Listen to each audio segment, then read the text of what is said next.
সনাতন ধৰ্ম সমস্ত ভক্ত বৈষ্ণৱ আই মাতৃ তথা যুৱ প্ৰজন্ম সবাৰে চৰণত আমি সেৱা জনাই শ্ৰীমদ ভাগৱত গীতা অমৃত তত্ত্ব কথা পৰৱৰ্তী ভিডিঅ'লৈ আমি সবাৰকে স্বাগতম জনাইছোঁ।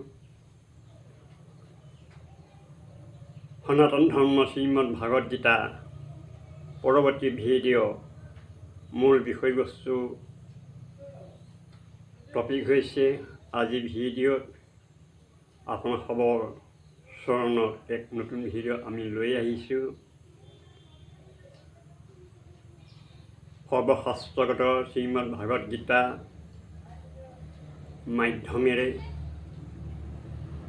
গীতা অনুবৃত্ত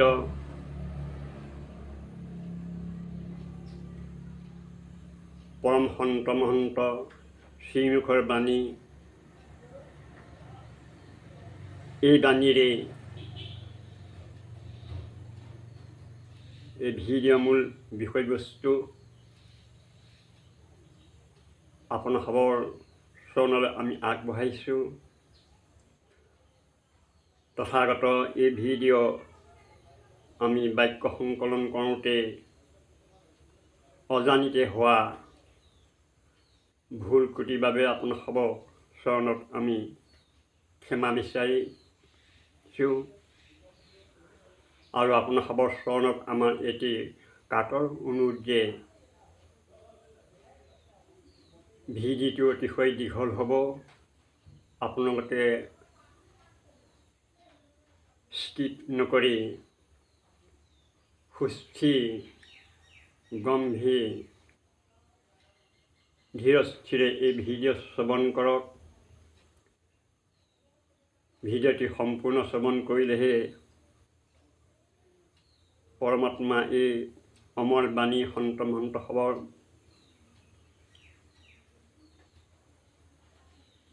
ইয়াৰ যি প্ৰশ্ন, সেই প্ৰশ্নৰ সমাধান আপোনাৰ বাবে সম্পূৰ্ণকৈ সংক্ষেপ কৰিব পাৰিব। সেয়েহে পুনৰবাৰ আপোনাৰ খবৰ চৰণত আমি সেৱা জনাইছোঁ আৰু ভিডিঅ'টি চাই ভাল লাগিলে লাইক, ছাবস্ক্ৰাইব, কমেণ্ট কৰিবলৈ যেন নাপাহৰে। আজি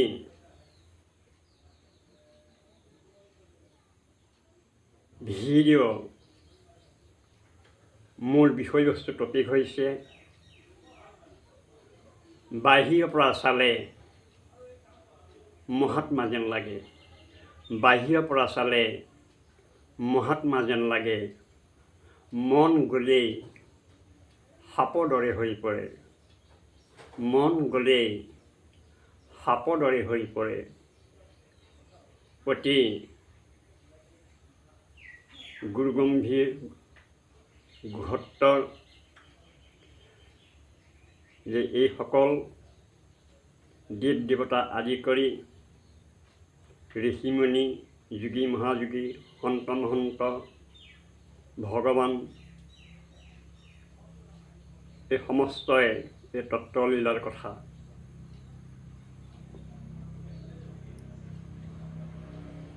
মনুষ্যৰ জীৱনৰ সুগম পথ। এই জীৱনৰ সুগম পথ দুৰ্গম কেনেকৈ হ'ব, কেনেকৈ দুৰ্গম হ'ব পাৰে?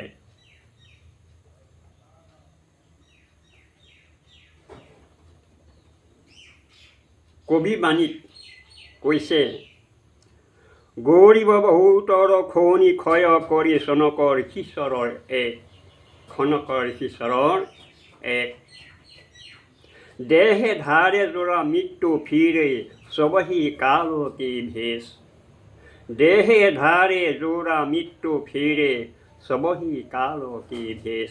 অৰ্থাৎ সৰ্বশ্ৰেষ্ঠ ঋষি, সৰ্বশ্ৰেষ্ঠ ঋষি সৌনকে ৭২ কোটি সেনা নাশ কৰিলে, ৭২ কোটি সেনা নাশ কৰিলে। এনে ঋষিসকলক বাহিৰৰ পৰা চালে মহাত্মা যেন লাগে আৰু মন গ'লেই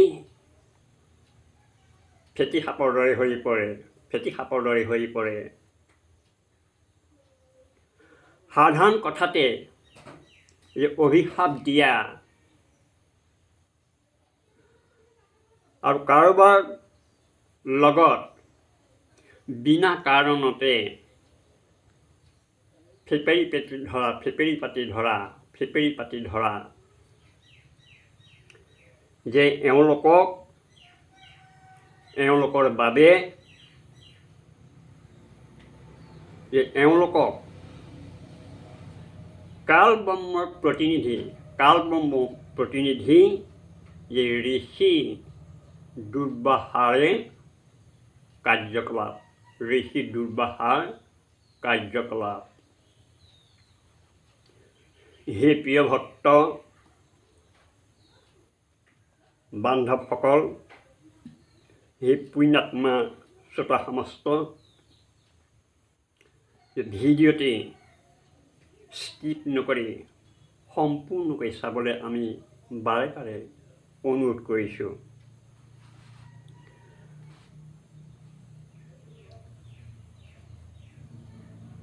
ঋষি দুৰ্বাসাৰ কাৰ্যকলাপ। দুৰ্বাসাৰ নামেৰে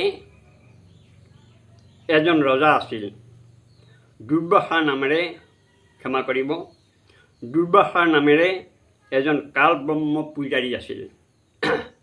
কালব্ৰহ্ম পূজাৰী, তেওঁ ব্ৰহ্মসাধক আছিল আৰু তেওঁ ৰাস্তাত খোজকাঢ়ি গৈ আছিল। ৰাস্তাত এজনী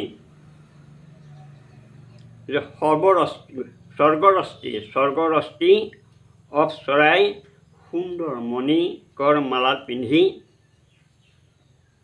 ৰাস্তাত আহি আছিল। দুৰ্বাসাই সেই মালাডাল দেখি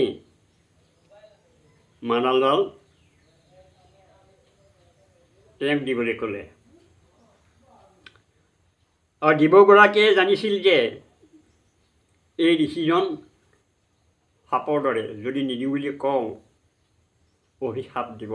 তেওঁ অভিশাপ দিব। গতিকে তেওঁ ডিঙিৰ পৰা মালাডাল খুলি দুৰ্বাসাৰ ঋষিক সসন্মানে যাচিলে। দুৰ্বাসাই সেই মালাৰ মূৰৰ চুলি জটাত পিন্ধিলে আৰু ৰাস্তাৰে আগবাঢ়ি গৈ আছিল। যে সন্মুখেদি যে স্বৰ্গ যে ইন্দ্ৰ ৰজা, তেওঁ নিজৰ উয়াৰত হাতী পিঠিত বহি আছিল আৰু তেওঁ আগে স্বৰ্গৰ অপ্সৰা গন্ধৰ্ব নৰ্তকীগণে গান বাজনা কৰি নাচি বাগি আগে গৈ আছিল। আগে আহি আছে। যে অন্য সকলো দেৱতাসকলেও ইন্দ্ৰৰ সন্মানৰ বাবে গৈ আছিল। দুৰ্বাসাই সেই নিজৰ মূৰৰ পৰা যে সেই মালাডাল খুলি ইন্দ্ৰক দিলে আৰু ইন্দ্ৰই সেই মালাডাল হাতী ডিঙিত থৈ দিলে। আগে পিছৰ ইন্দ্ৰক যদি কোনো দেৱতাই ফুলৰ মালা উপহাৰ দিয়ে, যে ইন্দ্ৰই হাতী ডিঙিত থৈ দিয়ে। আৰু ইন্দ্ৰৰ হাতীৰ ওপৰত যদি বহিছে, যে হাতীয়ে তাক সেই মালা উঠাই তললৈ পেলাই দিছে, তললৈ পেলাই দিলে। এই কথাত ঋষি দুৰ্বাসাৰ অতিশয় ক্ৰোধিত হৈ পৰিল আৰু ক'লে যে হে ইন্দ্ৰ, তুমি ৰজা হোৱাৰ বাবে তোমাৰ ইমান অভিমান, তুমি ইমান অভিমান কৰিছা যে মই দিয়া মালাডাল তুমি অনাদৰ কৰি পেলাই দিছা। তোমাক মই অভিশাপ দিলোঁ, তোমাৰ গোটেই ৰাজ্য নষ্ট হৈ যাওক, ধ্বংস হৈ যাওক। দেৱৰাজ ইন্দ্ৰই কঁপিব ধৰিলে, তেওঁ কঁপিব ধৰিলে আৰু ক'লে যে হে বিপ্ৰবৰ, মই আপোনাৰ মালাডাল সসন্মানেৰে গ্ৰহণ কৰিছিলোঁ আৰু হাতীৰ ওপৰত মই থৈ দিছিলোঁ। হাতীয়ে আগৰ নিয়মিত এই পদ্ধতিৰে সি সেই মালা সুৰেৰে মাটিত পেলাই দিছিল। গতিকে সেই বিপ্ৰৱ, মোক ক্ষমা কৰিব, মোক ক্ষমা কৰি দিয়ক। আৰু হাতী পিঠিৰ পৰা নামি সাষ্টাংগে দণ্ডৱত হৈ দুৰ্বাসাক ঋষিক প্ৰণাম কৰি ক্ষমা খুজিলেতো ইন্দ্ৰই কোনো মান্তি নহ'ল আৰু তেওঁ ক'লে যে মই এবাৰ কৰা কথা মই পুনৰ ঘূৰাই মই নলওঁ, মই ঘূৰাই ল'ব নোৱাৰোঁ।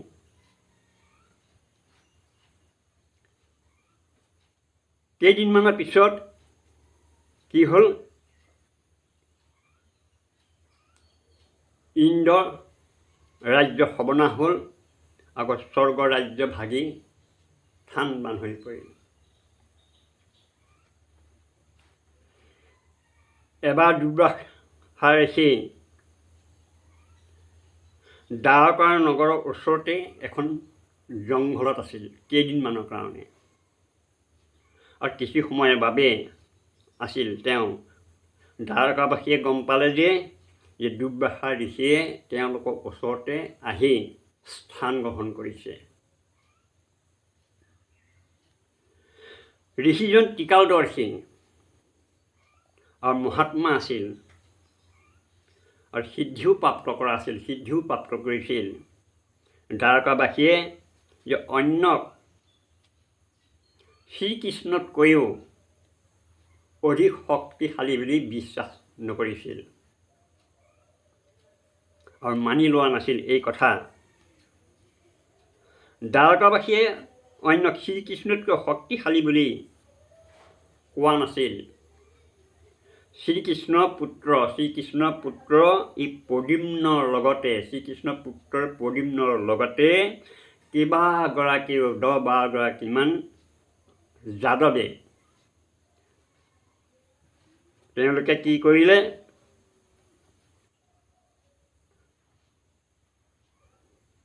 মনতে কিছু পৰিকল্পনা কৰি দুৰ্বাসাক পৰীক্ষা ল'বৰ বিচাৰিলে। আৰু দুৰ্বাসা ঋষি কিমান ত্ৰিকালদৰ্শী, তেওঁ কিমান মনৰ কথা কৰিব পাৰে নে নোৱাৰে, তেওঁ অন্তৰ্যামী হয় নে নহয়, যে এনেদৰে আঁচনিৰ যুগুত কৰি প্ৰদ্যুম্নৰ লগত কেইবাগৰাকী যাদৱে প্ৰদ্যুম্নক এগৰাকী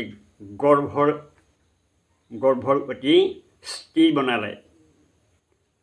স্ত্ৰীৰ ভেষত সজাই 10-12জনমান ব্যক্তি লগত ওলাল। তাৰে এজনক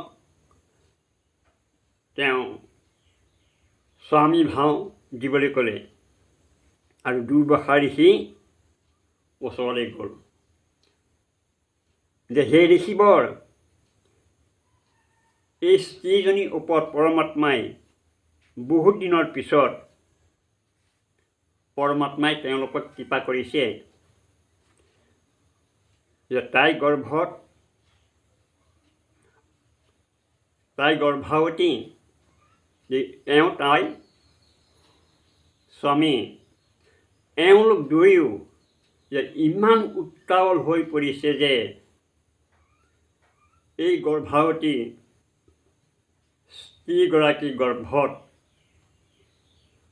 পুত্ৰ সন্তানেই আছেনে স্ত্ৰী সন্তান আছে কৃপা কৰি আপুনি কৈ দিব লাগে আপুনি কৈ দিয়ক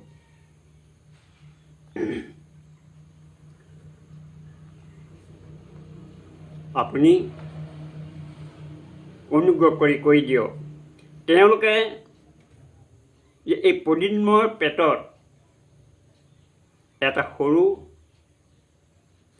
কেৰাহী বান্ধি তাত কপাহ আৰু পুৰণা ফটা কাটি মেৰাই গৰ্ভৱতী সজাইছিল ওপৰত মহিলা সাজপাৰ পিন্ধাই দিছিল আৰু ঋষি দুৰ্বাসাই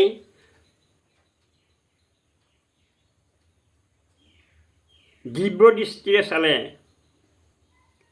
আৰু তেওঁ জানিব পাৰিলে যে তেওঁক ঠাট্টা কৰিবলৈ আহিছে দুৰ্বাসা ঋষিয়ে ক'লে যে সেই গৰ্ভ দ্বাৰাই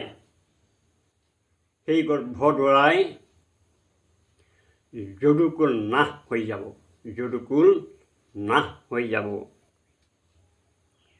এইদৰে কৈ তেওঁ খং কৰি উগ্ৰমতী ৰূপ ল'লে আৰু যেতিয়া তেওঁ উগ্ৰমতী ল'লে আৰু সকলো ব্যক্তি তাৰ পৰা আঁতৰি গ'ল দ্বাৰকাবাসী নগৰত যে এই কথা জুইৰ দৰে বিয়পি পৰিলে আৰু যাদৱ কুলৰ নাশ হৈ যাব বুলি দুৰ্বাসাই সাও দিলে তেওঁলোকৰ বিশ্বাস যে তেওঁলোকৰ লগত যে সৰ্বশক্তিমান ভগৱান অখিল ব্ৰহ্মাণ্ডৰ স্বামী শ্ৰীকৃষ্ণ আছে দুৰ্বাসাৰ এই সাৱৰ প্ৰভাৱে তেওঁলোকৰ ওপৰত নপৰে বুলি ভাবিলে বিশ্বাস কৰিলে তেওঁলোকৰ ওপৰত নপৰে তথাপিও কিছুমান এই বুদ্ধিমান যাদৱ লগ হৈ শ্ৰীকৃষ্ণৰ ওচৰলৈ গ'ল আৰু দুৰ্বাসাই দিয়া এই অভিশাপৰ কথা বিৱৰি ক'লে সকলো কথা শুনি শ্ৰীকৃষ্ণই যে অলপ চিন্তা কৰি ক'লে যে সেই ল'ৰাবিলাকক লগত লৈ দুৰ্বাসা ঋষিৰ ওচৰলৈ গৈ দুৰ্বাসাৰ চৰণত ক্ষমা ভিক্ষা খুজিব লাগে যে সেইমতে দুৰ্বাসাৰ ওচৰলৈ গ'ল আৰু ক্ষমা খুজিলে কিন্তু দুৰ্বাসাই ক'লে যে তেওঁ এবাৰ কোৱা কথা আকৌ উভতাই কদাপিও নলয় তেওঁ উভতাই ল'ব নোৱাৰে এইবাৰ যে সকলো ব্যক্তি আকৌ শ্ৰীকৃষ্ণৰ ওচৰলৈ গ'ল সকলোবিলাক মিলি আৰু সকলো কথা ক'লে যে দ্বাৰকাৰ নগৰত কাৰো ঘৰত ৰন্ধা বঢ়া নহ'ল আৰু সম্পূৰ্ণ নগৰৰ চিন্তাই চানি ধৰিলে আৰু শ্ৰীকৃষ্ণই ক'লে তেওঁলোকক তেতিয়া যে চিন্তা কৰাৰ কোনো কাৰণ নাই যি বস্তুৰ এই গৰ্ভ ৰূপত ব্যৱহাৰ কৰা হৈছিল যে সেই তাৰ পৰাই আমাৰ বিনাশ হ'ব বুলি কৈছে দুৰ্বাসাই। গতিকে এতিয়া এনেকুৱা কাম কৰা যাওক যে সেই কাপোৰ আৰু কপাহ পুৰি পেলাব লাগে। সেই কাপোৰ আৰু কপাহ পুৰি পেলাব লাগে। আৰু সেই লোহাৰ কেৰাহী যে শিলত ঘঁহি ঘঁহি তাক গুড়া কৰি সেই গুড়াবিলাক যমুনাৰ প্ৰবাহ ক্ষেত্ৰৰ পানীত পেলাই দিব লাগে। আৰু তাৰ পৰাই যি ছাই তাতেই সেই পানীতেই সেই পৰা ছাইখিনিও পেলাই দিব লাগে।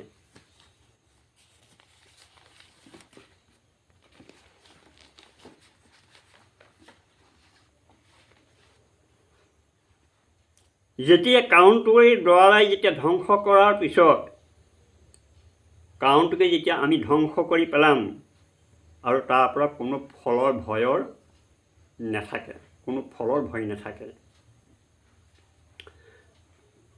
যে যি গৰ্ভবস্তুৱেই যেতিয়া নাথাকিব আমাৰ নাশ কেনেকৈ হ'ব, আমাৰ নাশ কেনেকৈ হ'ব বুলি শ্ৰীকৃষ্ণই ক'লে। দ্বাৰকাবাসীয়ে উচিত বুলি ভাবিলে আৰু নিজৰ সংকট মুক্ত কৰিবৰ বাবে শ্ৰীকৃষ্ণই যি আদেশ দিছিলে সেই আদেশ পালন কৰিলে। আৰু তেওঁলোকে সেই লোহাৰ কাঁহী শিলত ঘঁহি তাৰ শিলৰ গুৰিবিলাক যমুনাৰ প্ৰবাহ ক্ষেত্ৰত পানীত পেলাই দিলে আৰু পোৰা কাপোৰখিনিও যমুনা নদীত পেলাই দিলে। যে সংকটমুক্ত বুলি যেতিয়া ভাবিলে শ্ৰীকৃষ্ণৰ আদেশমতে সকলোবিলাক কাম কৰা হ'ল। আৰু শেষত যে কেৰাহী যে এটা নাল সম্পূৰ্ণকৈ ঘঁহানো হ'ল, কেৰাহী যি এনেকুৱা এটা নাল আছিল তাক সম্পূৰ্ণকৈ ঘঁহানো হ'ল আৰু তাক তেনেদৰেই যমুনাৰ প্ৰবাহ ক্ষেত্ৰত পেলাই দিলে। আৰু সেই কেৰাহী যিজন নাল তাৰ জিকমিকনি এটা মাছে দেখি তাক খাই পেলালে খাদ্যবস্তু বুলি। আৰু সেই মাছটো এজন ভিলে, বালিয়া ভিল নামৰ এজন ভিলে মাছটোক ধৰিলে আৰু মাছটোৰ কটাৰ তাৰ পৰা ওলোৱা যি ধাতু পৰীক্ষা কৰি সেই ভিলে তেওঁক ধনুশৰৰ আগত বিষযুক্ত কৰি লগাই ল'লে আৰু সেই শৰডাল ভালদৰে ৰাখিলে।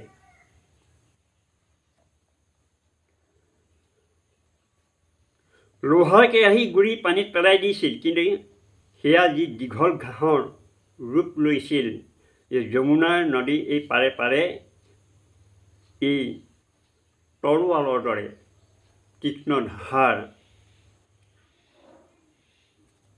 এই হৰকাণ্ডে নামৰ ঘাঁহ পৰিছিল। কিছু সময়ৰ পিছত দ্বাৰকা নগৰত উৎপাত আৰম্ভ হ'ল, উৎপাত হ'ব ধৰিলে। আৰু সৰু কথাতেই এজনে সিহঁতক হতাহত কৰি হত্যা কৰিব ধৰিলে। মানুহৰ মাজত শত্ৰুতা বিৰোধ বাঢ়িল। নগৰবাসী এনে দশা দেখি কিছুমান গণ্যমান্য ব্যক্তি ভগৱান শ্ৰীকৃষ্ণৰ ওচৰলৈ গ'ল আৰু নগৰৰ ঘটি থকা ঘটনাবোৰ ক'লে। আৰু কৃষ্ণৰ পৰা তাৰ কাৰণ আৰু সমাধান বিচাৰিলে যে তাৰ কাৰণ যাদৱ তথা পাণ্ডৱসকলৰ এই আধ্যাত্মিক গুৰু আছিল। এই সংকটৰ নিৰাময় কেৱল গুৰুদেৱেহে কৰিব পাৰে। গুৰুদেৱৰ দ্বাৰাহে কৰা হয়। যে শ্ৰীকৃষ্ণই কাৰণ হিচাপে ক'লে যে দুৰ্বাসা ঋষি সাপ ফলিয়াইছে দুৰ্বাসা ঋষি সাপ ফলি আহিছে। এই সমাধানত ক'লে যে সকলো যাদৱ পুৰুষে এই মাত্ৰ জন্ম লোৱা যে যাদৱ পুৰুষ সমস্ত ল'ৰাকে ধৰি য'ত সেই কেৰাহী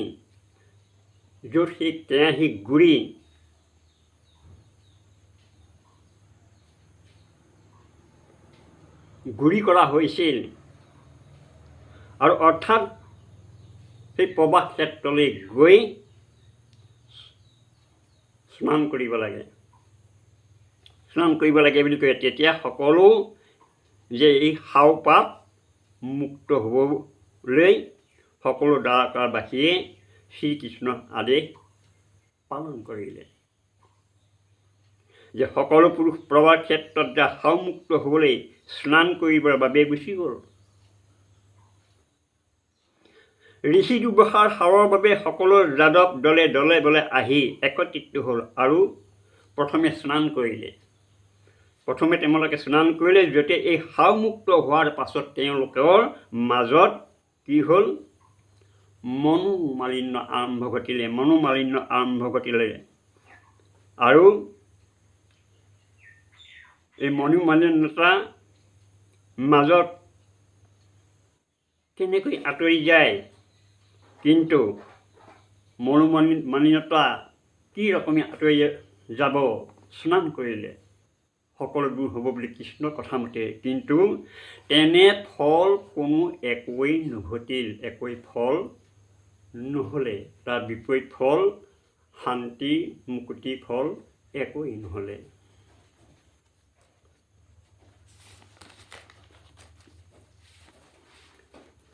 তেওঁলোকে প্ৰথমে স্নান কৰিলে, আকৌ নিজৰ মাজতে গালি শপনি আৰম্ভ কৰি দিলে। আকৌ সেই ঘাঁহ উঘালি এজনে আনজনক কোবাই মাৰিবলৈ ধৰিলে। আৰু সেই যেতিয়া তেওঁলোকক ঘাঁহ উঘালি কোবাই সেই লোহাৰ যেনেকুৱা এই কেৰাহী গুৰিৰ পৰা গজিছিল, সেই লোহাৰ ঘাঁহৰ যাক কোৱা হৈছিল সৰকাণ্ডে নামৰ ঘাঁহ, আৰু সেই তৰোৱালৰ নিচিনা ঘাঁহে কাম কৰিলে ইজনে সিজনক মাৰোঁতেই। আৰু তেওঁলোকে কি হ'ল? তেওঁলোকৰ মূৰবিলাক কাটি যাব ধৰিলে, মূৰবিলাক কাটি সৰি পৰিলে। আৰু এইদৰেই যে সকলো যাদৱ তেওঁলোকৰ নিজৰ মাজতে কাজিয়া পচাল কৰি মৰি গ'ল সমস্ত যাদৱসকল। মাত্ৰ 2-4জনমান বাকী আছিল। তেনে সময়তে সেই ঠাইত কৃষ্ণ আহি পেলাইছিল।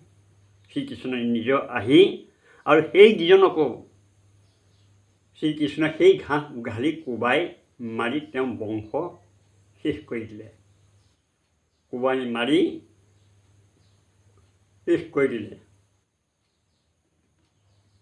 মৃত্যুমুখত পেলাই দিলে। ইয়াৰ পিছত যে শ্ৰীকৃষ্ণই এজোপা গছৰ তলত বিশ্ৰাম ল'লে।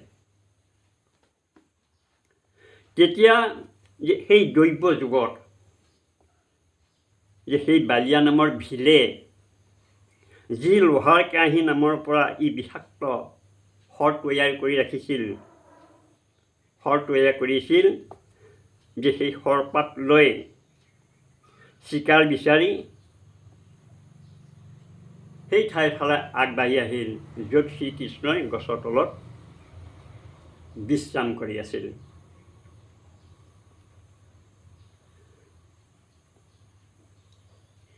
যে য'ত শ্ৰীকৃষ্ণ যে সোঁ ভৰিখনৰ তলুৱাত যে পদুম ফুলৰ চিহ্ন আছিল, যে সেই পদুম ফুলৰ চিহ্ন 100 পাৱাৰ বাল্বৰ নিচিনাকৈ উজ্জ্বলি জিকমিকাই আছিল উজ্জ্বলি। আৰু সেই যিজোপা গছৰ তলত শ্ৰীকৃষ্ণই বিশ্ৰাম লৈ আছিল গছৰ ডালবিলাক, তাৰ ডালবিলাক তাৰ পাত আদিয়ে শ্ৰীকৃষ্ণৰ ভৰি ঢাকি পেলাইছিলে, মাটিৰ কাষতে চুইছিলে। আৰু শ্ৰীকৃষ্ণ ভৰি যি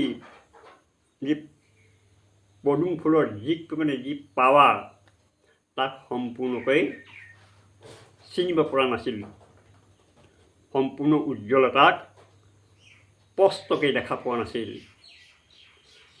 যে বালিয়া ভিলে ভাবিলে যে সেয়া হৰিণৰ চকু হয়, হৰিণৰ চকু নিচিনাকৈ জিকমিকাই আছে। আৰু এই হৰিণৰ চকু বুলি ভাবি বালিয়া ভিলে শৰ নিক্ষেপ কৰিলে, শৰ নিক্ষেপ কৰি দিলে।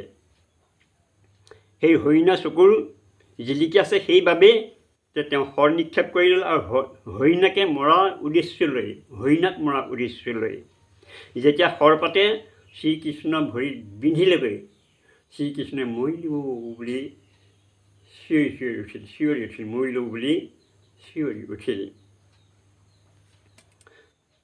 আৰু বালিয়া ভিলে গম পালে যে শৰে গৈ মানুহক বিন্ধিলে। আৰু দৌৰি গৈ তেওঁ দেখিলে যে ডাল কাটিছে, শৰৰ বিষত ছটফটাই আছে, শৰৰ বিষত ছটফটাই আছে। বালিয়াই ক'লে যে হে মহাৰাজ, মই ভুলতে শৰ মাৰিলোঁ, আপোনাৰ ভৰি চিকমিকনিক মই হৰিণা চকু বুলি ভুলতে শৰ মাৰি দিলোঁ, গতিকে মোক ক্ষমা কৰক।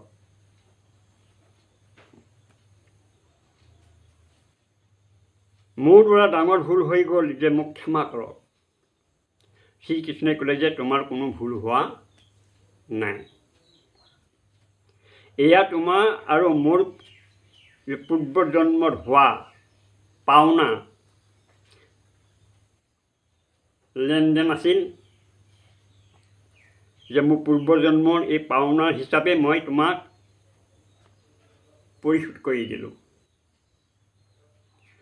তুমি তেতা যুগত যে সুগ্ৰীৱ ভাই বালি আছিলা, আৰু মই দশৰথ পুত্ৰ ৰাম আছিলোঁ। আৰু ময়ো বিশ্বাসঘাতকতা কৰি গছৰ আঁৰ লৈ তোমাক মাৰিছিলোঁ। সেয়েহে আজি এই লেনদেন শেষ হ'ল।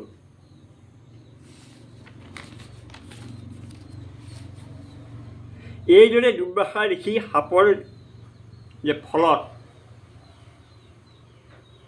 যাদৱ বংশ নাশ হৈছিল।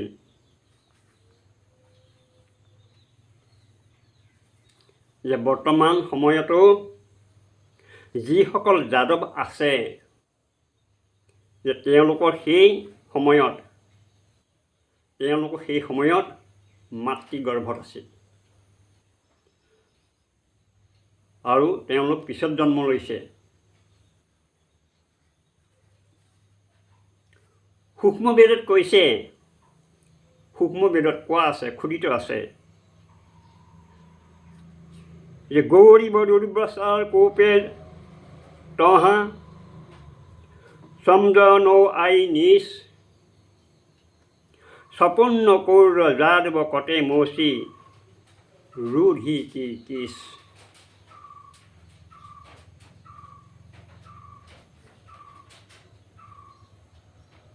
গৌৰীব দুৰ্বাসাৰ কোপে তহা সমজ ক ন আই নিজ সপন্ন কৌৰ যাদৱ কটে মৌচি ৰুধি কি কিস।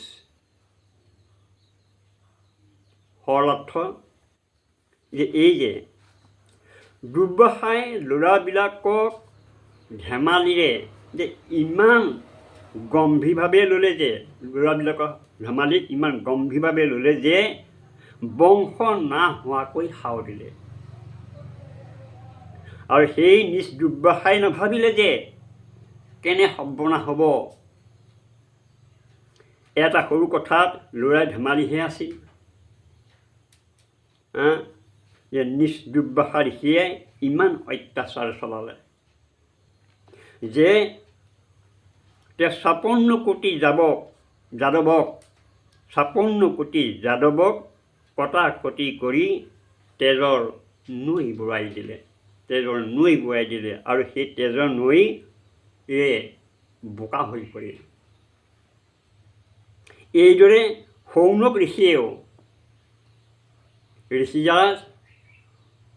ঋষিয়েও যে অযথাভাৱে ফিপেৰি পাতি মানধাত্তা ৰজাৰ 72 কোটি সেনা বধ কৰিছিল। 72 কোটি সেনা নাশ কৰিছিল।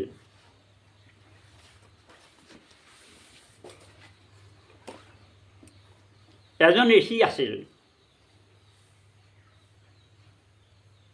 ধৈৰ্য সহকাৰে বাকী ভিডিঅ' আপোনালোকে শুনিবলৈ আমি পুনৰবাৰ আপোনালোকৰ চৰণত সেৱা ধৰিছোঁ। যে এজন ঋষি আছিল, তেওঁৰ নাম আছিল কপিল। তেওঁক ভগৱান বিষ্ণু 24টা অৱতাৰৰ ভিতৰত এটা অৱতাৰ বুলি কোৱা হয়। তেওঁ তপস্যা কৰি আছিল। যে এজন ৰজা আছিল, তেওঁৰ নাম সগৰ ৰজা 60,000 পুত্ৰ আছিল। আৰু কোনোবা ঋষিয়ে এজনে আহি যে তেওঁলোকক ক'লে যে এটা পুখুৰী, এটা কুঁৱা আৰু এটা বাগিচাৰ ব্যৱস্থা কৰি দিলে 100 যজ্ঞৰ ফল পোৱা যায়। যেতিয়া এই কথা ক'লে, ৰজা সগৰৰ ল'ৰাবিলাকে এই কাম আৰম্ভ কৰি দিলে। জনবজা এই বুদ্ধিমান লোকসকলে তেওঁলোকক ক'লে যে আপোনালোকে এনেকৈ ঠায়ে যদি পুখুৰী, কুঁৱা আৰু বাগিচা বনায়, পৃথিৱীত দেখোন অন্ন উৎপন্ন কৰিবলৈকো ঠাই নাথাকিব। কোনোবা ৰজাই বিৰোধ কৰা তেওঁলোকৰ লগত কাজিয়া লাগিল। আৰু সগৰৰ ল'ৰাবিলাকে ঘোঁৰা এটা লগত ৰাখিছিল আৰু তাৰ ডিঙিত এখন ফলক লগাই বান্ধি দিলে যে য'ত লিখা আছিল যে কোনোবাই তেওঁলোকৰ লগত বিৰোধ কৰিলে তেওঁ সেই ঘোঁৰাটো লৈ যাব আৰু যুদ্ধৰ কাৰণে যা যোগাৰ কৰিব। সেই উদ্ভণ্ডবিলাকৰ লগত কোনে কাজিয়া কৰে? যে পৃথিৱী দেৱীয়ে ভগৱান বিষ্ণুৰ ওচৰলৈ গ'ল আৰু এজনী গাইৰ ওপৰত গৈ ক'লেগৈ যে হে ভগৱান,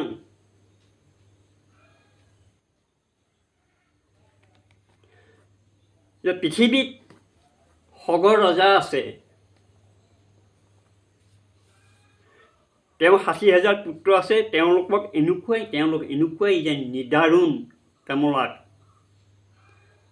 তেওঁলোকে মোক খান্দি পেলাইছে আৰু অন্ন উৎপন্ন কৰিবলৈকো জেগা ঠাই নোহোৱা কৰিছে। আৰু এনেকুৱা নিদাৰুণ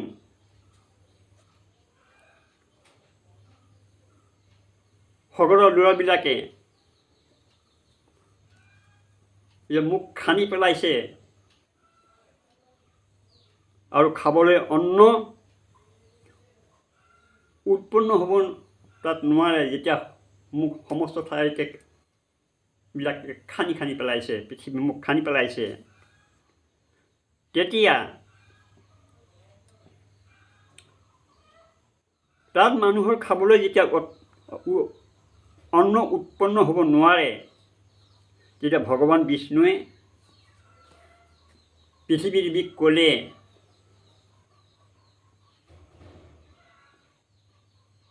যে সগৰৰ ল'ৰাবিলাকে এতিয়া আৰু তোমাক একো কৰিব নোৱাৰে আৰু পৃথিৱী দেৱীক যাবলৈ ক'লে। ভগৱান বিষ্ণুৱে দেৱৰাজ ইন্দ্ৰক মাতিলে আৰু জনালে যে ৰজা সগৰৰ 60,000 পুত্ৰ আছে আৰু তেওঁলোকে সেই 60,000 পুত্ৰই যজ্ঞ কৰিছে। যদি সেই যজ্ঞ তেওঁলোকে 100 যজ্ঞ কৰিছে, যদি তেওঁলোকে যজ্ঞ কৰিছে, যদি সেই তেওঁলোকৰ যজ্ঞ 100 যজ্ঞ যদি সম্পূৰ্ণ হয়, তেনেহ'লে যে তোমাৰ স্বৰ্গ ৰাজ সিংহাসন তেওঁলোকক দি দিব লাগিব। ইন্দ্ৰই ভয় খালে আৰু তেওঁ কি কৰিলে, ক'লে যে তুমি উপায় সময় থাকোঁতেই পাৰা যদি কিবা এটা কৰিব লাগে। যে ইন্দ্ৰই নিজৰ এই চাকৰসকলক বুজাই ক'লে আৰু পঠাই দিলে। ৰাতিৰ সময় ৰজা সগৰ পুত্ৰসকল শুই আছিল, ঘোঁৰা গছত বন্ধা আছিল আৰু দেৱৰাজে সেই দেৱৰাজৰ দূতে অৰ্থাৎ ইন্দ্ৰৰ দূতে ঘোঁৰা খুলি তপস্বী সেই কপিলৰ জংঘাত বান্ধি দিলে। কপিল ঋষি যে বহুত বছৰ ধৰি তপস্যাত মগ্ন আছিল আৰু সেইকাৰণে তেওঁ এই শৰীৰ অস্থি চৰ্মসাৰ হৈ পৰিছিল। তেওঁ পদ্মাসনত বহিছিল। ভৰি দুটা ক্ষীণ হৈ পৰিছিল আৰু বৰষুণৰ পানীয়ে যেনেকৈ গছৰ শিপা মাটিত বোৱাই লৈ গ'ল, যে শিপাবোৰৰ মাজত যে 6-7 ইঞ্চি যেনেকৈ ফাক হৈ যায়, ঠিক তেনেকৈ ঋষি কপিলৰ ভৰিৰ মাজতো তেনেকুৱা হৈ পৰিল, তেনেকুৱাই আছিল।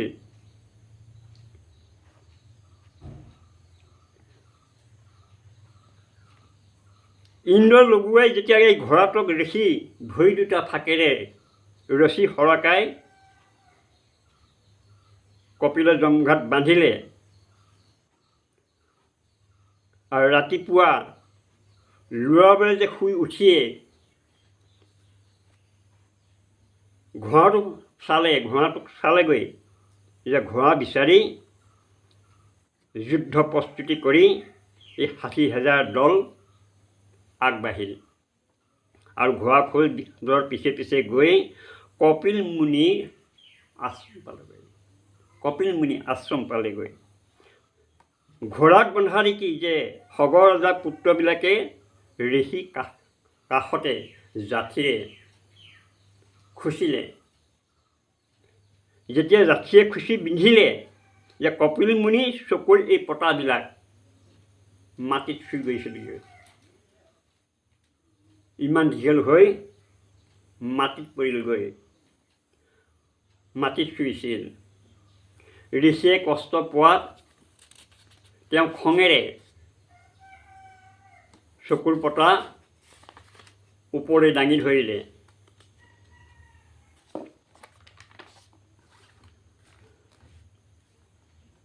চকুৰ পতা ওপৰলৈ উঠাই দিলে আৰু চকুৰ পৰা অগ্নিবাণ ওলাল চকুৰ পৰা, আৰু সেই অগ্নিৰে সগৰৰ 60,000 পুত্ৰক ভস্ম কৰি পুৰি পেলালে, নাশ কৰি দিলে, মৃত্যু হৈ গ'ল। সূক্ষ্মবেদত কোৱা আছে, সূক্ষ্মবেদত কৈছে যে 60,000 সগৰকে হওঁতে কপিল মুনীশ্বৰৰ খাত্ৰ। 60,000 সগৰকে হওঁতে কপিল মুনীশ্বৰৰ খাত্ৰ, যে পৰমেশ্বৰ কি কৰে ভক্তি, তোৰ অজৰ অমৰ হো যায়, 72 কোটি খা গায়া, শৌনক ঋষি চৰৰ এক, দেহ ধাৰে জোৰা ফিৰ শোভি বালকে ভেষ, ছবি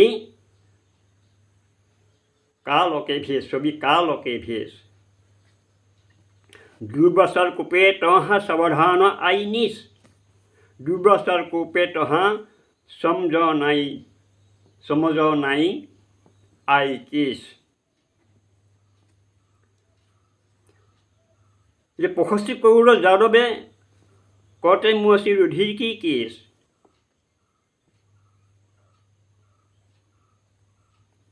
দুৰ্বসৰ কোপে যে সমাধান নয় আই নিজ 56 কৰোড় যাদৱ কতে মুচি ৰুধি কি কিস। ভাবাৰ্থ যে কপিল মুনি, সৌনক মুনি, দুৰ্বাসা মুনি তেওঁলোক জগত প্ৰসিদ্ধ। এওঁলোকক সকলো কাল ব্ৰহ্মৰ ভক্তি কৰা এই ভিষধাৰী ঋষি হয়। কাল ব্ৰহ্ম ভক্তি কৰা ভিষধাৰী ঋষি হয়। এওঁলোকৰ ভ্ৰাম্যমান মৃত্যু, এওঁলোকৰ ভ্ৰাম্যমান মৃত্যু আছিল যে ই ভ্ৰাম্যমান মানুহক ৰূপত ই ঢালি হত্যাকাৰী হয়। নাজানি ভুলতে যে সহজ সৰল মানুহে এওঁলোকক মহাত্মা বুলি কয়। এওঁলোকক নাজানি মহাত্মা বুলি কয়। যে এওঁলোক সকলো জ্ঞানী মহাত্মা আছিল, যে সকলো উদ্ধাৰ তেতিয়াও আছিল, যে তথাপিও তেওঁলোকে এই পৰমাত্মা প্ৰাপ্তিৰ বাবে নিজৰ কল্যাণ সাধন এবাৰ বাবে ই তন মন ধন সব সকলো উৎসৰ্গাৰ কৰিছিল। কিন্তু চতুৰ্দশী সন্ত লগ নোপোৱাৰ বাবে, চতুৰ্দশী সন্তক লগ নোপোৱাৰ বাবে এওঁলোকে কাল ব্ৰহ্মাকে যে এজন সমৰ্থবান প্ৰভু বুলি মানি লৈ ভুল কৰিলে, যাৰ দ্বাৰা পৰমাত্মা প্ৰাপ্তি হ'বই নোৱাৰে কদাপিও। তাৰ বিপৰীতে বহুত হানিহে হয়, কাৰণ এইটো সাধন শাস্ত্ৰৰ ই সাধনা শাস্ত্ৰৰ বিৰোধী হয়। গীতা অধ্যায় 16 নং শ্লোকত, গীতা অধ্যায় 16 শ্লোক নম্বৰ 23 আৰু 24 কোৱা আছে যে, 23 আৰু 24 কোৱা আছে যে শাস্ত্ৰৰ বিধি ত্যাগ কৰি, শাস্ত্ৰৰ বিধি ত্যাগ কৰি যি এই মৰ্মতালী আচৰণ কৰে তেওঁ সাধনা ব্যৰ্থই হৈ যায়। যে সেই উদাৰ আত্মা এই কাৰণে কাল ব্ৰহ্মক অনুত্তম বুলি কৈছে, আৰু অনুত্তম কাল ব্ৰহ্মই অনুত্তম ই গতিত স্থিতি ল'লে, অনুত্তম গতিত স্থিতি ল'লে কাল ব্ৰহ্মই। গীতা অধ্যায় 17 শ্লোক নম্বৰ 5-6 কৈছে যে শাস্ত্ৰৰ বিধি ত্যাগ কৰি যি মনোময় আচৰণ কৰে যে তেওঁ সাধনা ব্যৰ্থ হয়। সেই উদাৰ আত্মাই এই কাৰণে যে কাল ব্ৰহ্মক এই অনুত্তম গতিত স্থিতি লয়। শৰীৰত সকলো এই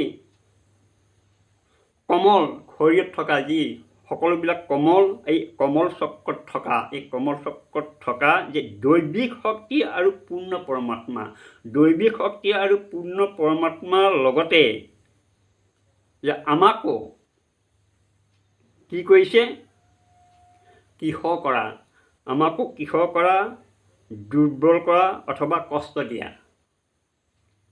যে এই অজ্ঞানীসকলক তুমি জ্ঞানদাতা কৈছে যে এই অজ্ঞানীসকলক তুমি ই স্বভাৱ অসুৰ স্বভাৱ বুলি জানিবা, অসুৰ স্বভাৱ বুলি জানিবা।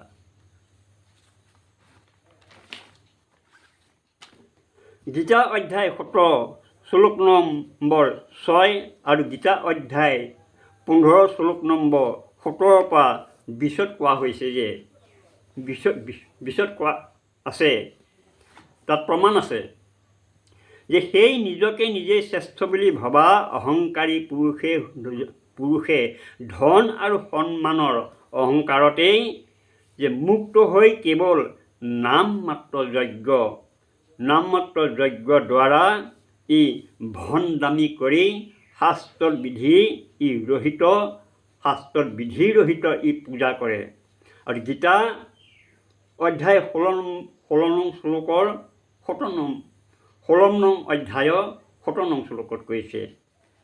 কি কৈছে যে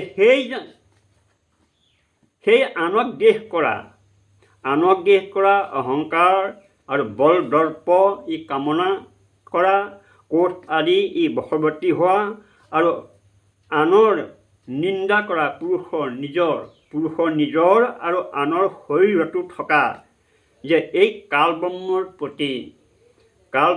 প্ৰতি দেশ কৰা যে এই স্বভাৱৰ হয়। কালব্ৰহ্মৰ এই প্ৰতিদেশ কৰা স্বভাৱৰ হয়। গীতা অধ্যায় 15 শ্লোক নম্বৰ 8 কৈছে শুনক যে সেই আনক দেশ কৰা পাপাচাৰী আৰু কৰ্ম যি বাক্য বাণেৰে কোটি কোটি ব্যক্তিক হত্যা কৰে। যে এনে নৰাধম অৰ্থাৎ নীচ মনুষ্যক মই বাৰে বাৰে ৰাক্ষসৰ যোনিত জন্ম দিওঁ বুলি শ্ৰীমদ ভাগৱত গীতা জ্ঞানদাতাই এই জ্ঞানৰ বাণীত কৈছে। দুৰ্বসাৰ কোপে নিচ, দুৰ্বসাৰ এই কোপে তোহি এই সমজন আই নিচ, দুৰ্বসাৰ কোপে তোহি সমজন আই নিচ। অৰ্থাৎ এই 56 কৌৰৱ যাদৱ কতে মচি ৰুধি কি কিছ। যে হে অৰ্জুন, যে সেই মূৰ্খসকলে মোক প্ৰাপ্তি কৰিব নোৱাৰি জনমে আসুৰিক যোনিত জন্ম লয়। তাতকৈ অতি গতি প্ৰাপ্তি কৰে অৰ্থাৎ ঘোৰ নৰকত বাস কৰে বুলি কৈছে। যে গীতা অধ্যায় 17 শ্লোক নম্বৰ 20তো কৈছে যে উপৰোক্ত প্ৰমাণৰ দ্বাৰা যে সিদ্ধ হ'ল যে গীতা অধ্যায় 7 অধ্যায় শ্লোক নম্বৰ 18 গীতা জ্ঞানদাতাই নিজৰ সাধনাৰ পৰা হোৱা এই গতিক যে সেই সাধনাৰ পৰা গতিক যে সেইকাৰণে যে অনুত্তম বুলি কৈছে। অনুত্তম অৰ্থাৎ বেয়া বুলি কৈছে, অতি বেয়া, অনুত্তম। শ্ৰীমদ ভাগৱত গীতা অধ্যায় 7 শ্লোক নম্বৰ 18 যে গীতা জ্ঞানদাতাই কৈছে যে যিসকল এই চতুৰ্থ এই প্ৰকাৰৰ সাধক হয় তেওঁলোক উদাৰ হয় কাৰণ পৰমাত্মাৰ প্ৰাপ্তিৰ বাবে নিজৰ শৰীৰ নষ্ট হোৱাটো আওকাণ কৰি হাজাৰ বছৰলৈকে ভোকে পিয়াহে সাধনাত মগ্ন হৈ থাকিল।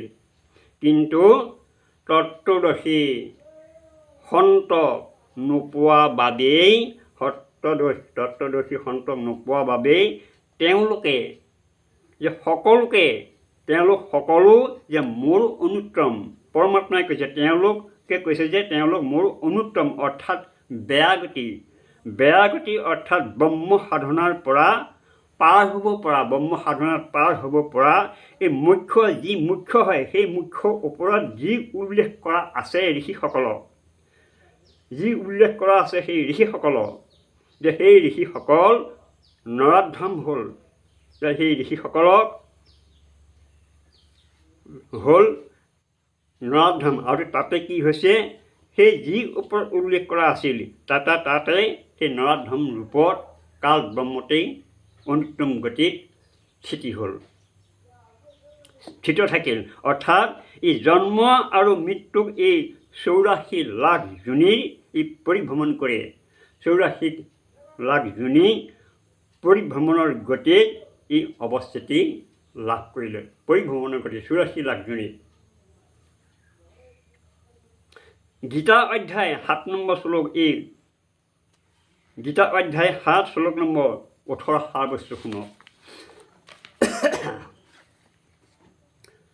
যে সৌনক ঋষি, দুৰ্বাসা ঋষি আৰু কপিল ঋষিয়ে যি ওম নামৰ